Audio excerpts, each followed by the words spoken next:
Assalamualaikum warahmatullahi wabarakatuh. Halo, saya Sandra Itansari dari kelompok 4 mata kuliah Pendidikan Sosial dan Budaya. Pada video kali ini, saya akan membahas mengenai manusia sebagai makhluk hidup individu dan manusia sebagai makhluk hidup sosial. Oke, langsung kita mulai. Seperti kata judul materinya, manusia memiliki dua hakikat, yakni manusia sebagai makhluk hidup individu dan manusia sebagai makhluk hidup sosial. Yang pertama, manusia sebagai makhluk hidup individu. Menurut pendapat Dr. Ellison, individu berasal dari bahasa Latin, yakni individuum yang artinya tak terbagi. Manusia lahir merupakan manusia individual atau makhluk individual yang mana tidak terbagi atau tidak terpisah antara jiwa dan raganya. Individu merupakan unit terkecil pembentuk suatu masyarakat. Dalam ilmu sosial pun, individu berarti juga bagian terkecil dari kelompok masyarakat yang tidak dapat dipisah lagi menjadi kelompok sosial tersebut, yang sudah tidak dapat dibagi lagi ke dalam satuan yang lebih kecil. Oke, individu itu unik. Setiap individu itu unik karena berbeda bentuk, berbeda ukuran, sifat, karakter, gaya, selera, dan masih banyak hal lainnya yang dapat membedakan bahwa setiap individu itu unik. Oke, yang kedua, manusia sebagai makhluk sosial.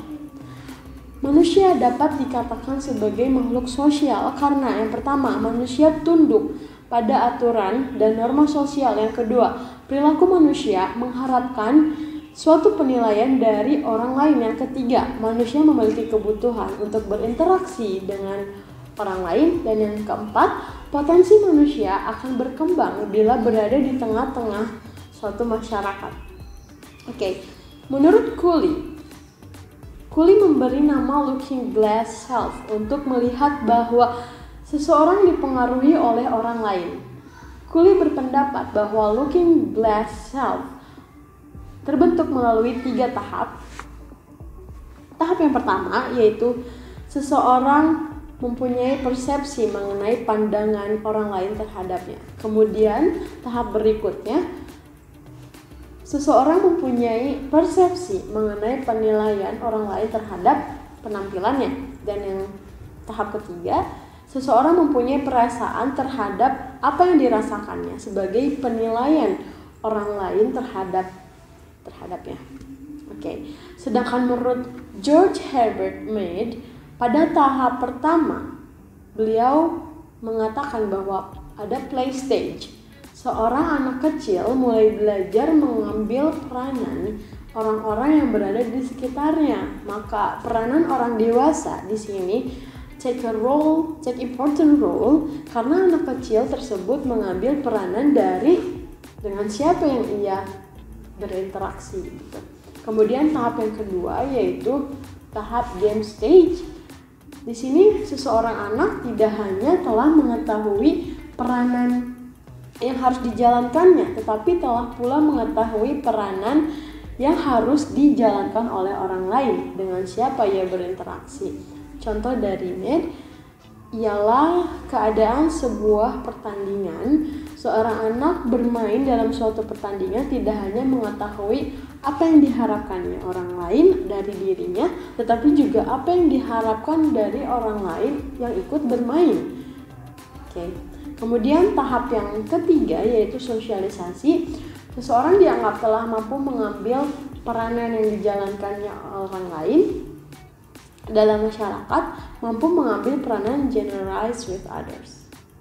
Oke, merujuk pada kedua hakikat manusia di awal tadi, maka dapat dicirikan bahwa apabila manusia dalam tindakan-tindakannya menjurus kepada kepentingan pribadinya, maka disebut manusia individu. Manusia sebagai makhluk individu. Sebaliknya, apabila tindakan-tindakannya merupakan hubungan dengan manusia-manusia lainnya yang ada di sekitarnya, maka manusia itu dikatakan sebagai makhluk sosial. Pengalaman menunjukkan bahwa jika seseorang pengabdiannya kepada diri sendiri itu begitu besar, maka pengabdiannya kepada masyarakat itu kecil.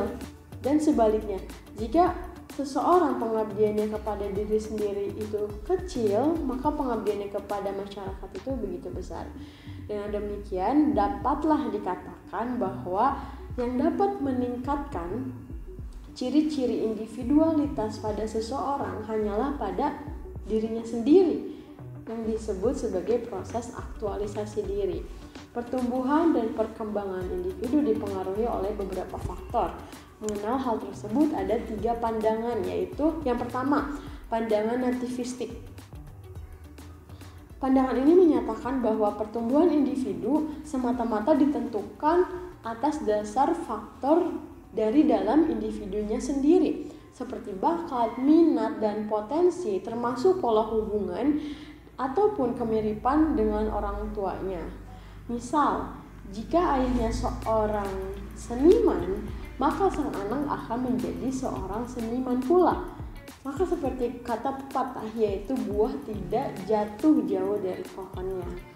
Oke, pandangan yang kedua, pandangan empiristik, menyatakan bahwa pertumbuhan individu semata-mata disadarkan atas faktor lingkungan sekitar.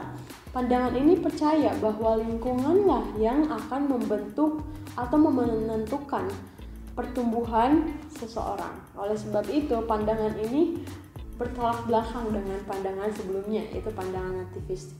Oke, yang terakhir, pandangan konvergensi, menyatakan bahwa pertumbuhan individu dipengaruhi oleh faktor individunya sendiri dan lingkungan sekitar. Bakat anak merupakan potensi yang harus disesuaikan dengan lingkungan sekitarnya yang baik sehingga anak bisa tumbuh secara optimal. Pandangan ini berupaya menggabungkan pandangan dua pandangan sebelumnya. Sebagai makhluk individu, manusia juga tidak mampu hidup sendiri. Artinya manusia juga harus hidup bermasyarakat atau bersosialisasi. Adapun yang menyebabkan manusia selalu bermasyarakat antara lain karena adanya dorongan kesatuan biologis yang terdapat dalam naluri manusia. Misalnya, 1. Hasrat untuk memenuhi kebutuhan makan dan minum. Yang kedua, hasrat untuk membela diri. Dan yang ketiga, hasrat untuk mengadakan keturunan. Hal ini dinyatakan semenjak manusia lahir yang dinyatakan untuk mempunyai 2 keinginan pokok, yaitu keinginan untuk menjadi satu dengan manusia di sekelilingnya, dan yang kedua keinginan untuk menjadi satu dengan suasana alam sekelilingnya. Okay, I think that's enough from me. Thank you so much for your kind attention. Terima kasih banyak atas perhatiannya. Mohon maaf apabila ada kekurangan. Wassalamualaikum warahmatullahi wabarakatuh. Stay safe, stay healthy, and stay home. Thank you.